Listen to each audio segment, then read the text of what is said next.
안녕하세요, 이현우입니다. 다저스가 템파베이를 꺾고 1988년 이후 32년 만에 마침내 월드시리즈 우승을 차지했습니다. 다저스는 월드시리즈 6차전에서 템파베이 레이스를 상대로 3대2로 승리하면서 2020 시즌 월드시리즈 우승을 확정지었는데요. 이날 경기는 양 팀의 투수 교체에서 승패가 갈렸습니다. 덧붙여서 우승 DNA를 가진 것 같은 무키 배츠의 활약과 경기를 마무리 지은 우리아스의 활약도 빼놓을 수가 없는데요. 이제부터 경기 내용을 하나씩 복귀해보도록 하겠습니다. 월드시리즈 6차전에서 먼저 기세를 올린 쪽은 템파베이 레이스였습니다. 템파베이는 1회 초 랜디 아로자레나의 포스트 시즌 10번째 홈런에 이어 매도우스의 안타, 브랜든 라우의 볼넷으로 다저스의 선발인 토니 곤솔린을 흔들었습니다. 하지만 곤솔린이 마고와 웬드를 침착하게 아웃시키면서 템파베이는 1점밖에 뽑아내지 못했습니다. 한편 템파베이는 2회에도 키어마이어의 2루타와 최지만의 볼넷으로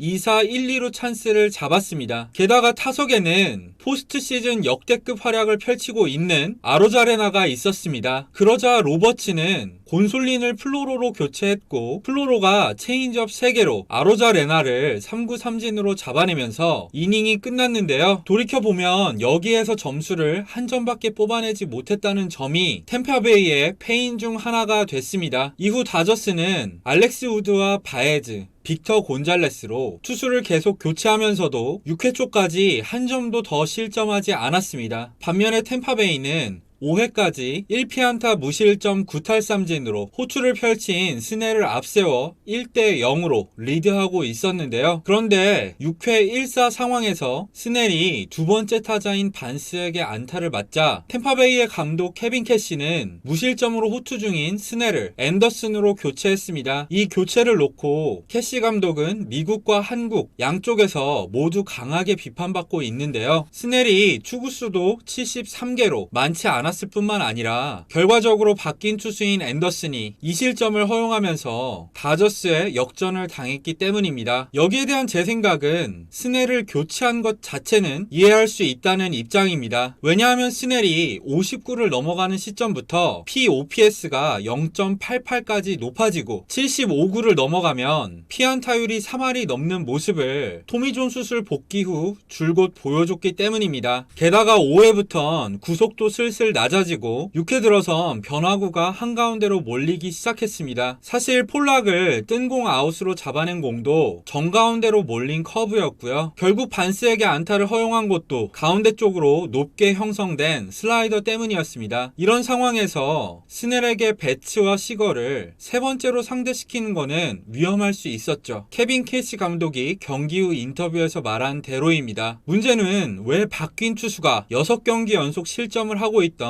닉 앤더슨이었냐는 거죠. 정규 시즌 앤더슨이 아무리 좋았다고 하더라도 이런 컨디션인 상황에선 페어뱅크스나 카스티오를 먼저 냈더라면 어떨까 하는 생각이 들었습니다. 어쨌든 결과적이긴 하지만 앤더슨은 배츠에게 2루타를 맞고 폭투까지 허용하면서 1점을 내줬고요. 시걸 타구가 야수 선택이 되면서 1대2로 역전을 허용했습니다. 그러면서 템파베이는 다저스 쪽으로 분위기를 완전히 내주고 말았죠. 이런 상황에선 케빈 캐시가 아무리 좋은 감독이라고 하더라도 비판받지 않기는 불가능해 보입니다. 반대로 다저스 입장에선 6회 처음 만들어낸 기회를 놓치지 않았습니다. 여기에는 집중력을 발휘해서 2루타를 쳐냈고 끝끝내 야수 선택으로 역전 득점에도 성공한 야구 천재 무키 배츠의 활약이 있었습니다. 배츠가 정말로 대단한 점은 챔피언십 시리즈에서 그랬듯이 수비로든 오늘 경기에서 그랬듯이 타격으로든 주루로든 어떤 방식으로든 팀의 승리를 이끌 수 있는 선수라는 점입니다. 배츠가 오고 나서 다저스 타선의 응집력이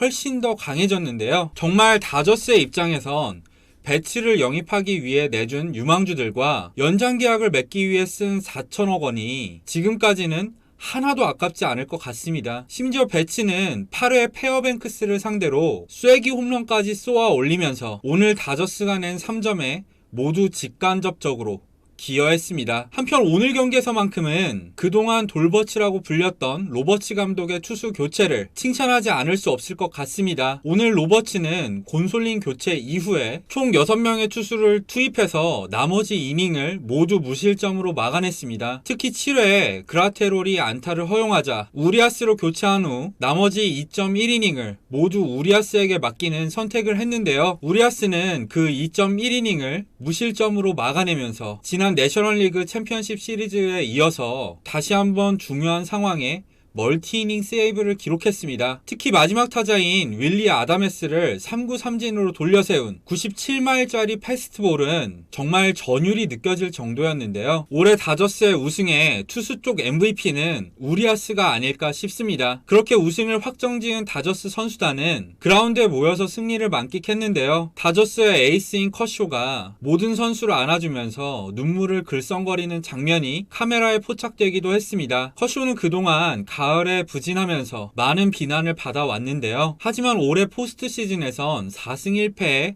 2점대 평균 자책점을, 특히 월드시리즈에서도 2승을 거두면서 드디어 마음고생을 떨쳐낼 수 있었습니다. 그리고 이런 컷쇼만큼이나 한국에 계신 다저스 팬분들도 그동안 마음고생을 떨쳐내고 마음껏 기뻐하고 계실 것 같은데요. 박찬호 시절부터 지난해까지 류현진이 뛰었던 인연으로 다저스는 여전히 한국 메이저리그 팬들 가운데 가장 많은 팬을 보유하고 있는 구단입니다. 하지만 지난 2017년, 18년 2년 연속으로 월드시리즈에서 패하면서 그동안 팬분들의 마음고생이 정말 심했을 것 같은데요. 특히나 2017년, 18년 월드시리즈 우승팀들이 모두 전자장비를 사용해서 사인을 훔친 팀들이라 더 억울해하시는 분들이 많이 계셨습니다. 이번 다저스의 우승이 팬분들에게 더 감동적일 수밖에 없는 이유입니다. 게다가 다저스는 앞으로도 미래가 창창한 팀이죠. 프리드먼 사장을 위시한 프런트가 지속 가능한 강팀을 목표로 팀을 잘 운영해 왔기 때문입니다. 어쩌면 이번 우승을 계기로 다저스 왕조가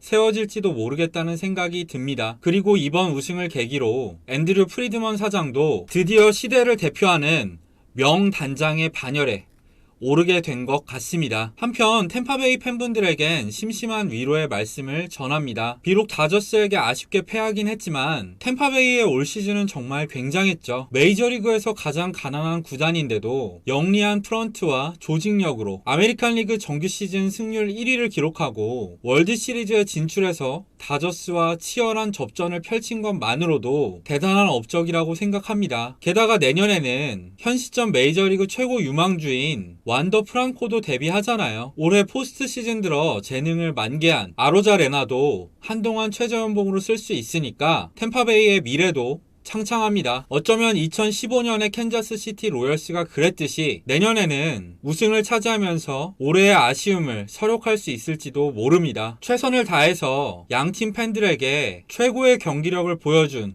두 팀 모두 수고했다는 말로 이번 영상을 마치겠습니다. 그리고 2020 시즌 월드시리즈가 끝났어도 이현우의 MLBTV 유튜브와 제가 엠스플루스에 연재 중인 이현우의 MLB 플러스 칼럼은 앞으로도 계속됩니다. 영상을 재밌게 보신 분들은 좋아요와 구독 부탁드리겠고요. 앞으로도 많은 시청 부탁드리겠습니다. 감사합니다.